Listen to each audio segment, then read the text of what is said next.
এটা মোহনা ইয়েলো কালারের, পুরো একদম ইয়েলো কালারের হবে। কুড়ি এসে গেছে। আর রুট দেখুন কত সুন্দর রুট হয়েছে, লম্বা লম্বা স্টিক পাইট দেয়।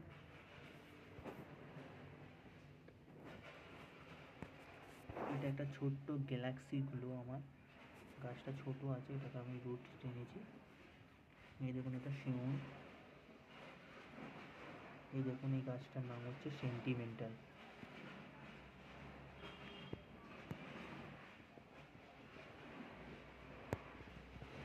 এই দেখুন ফ্রেন্ড, এটা হচ্ছে হোয়াইট অ্যাভেলেঞ্চ। দেখুন এই স্টিকটা দেখুন, একটা সাইড দিয়ে স্টিকটা উঠেছে দেখুন, পুরো এখান থেকে লম্বা এই স্টিকটা এতটুকু এসেছে।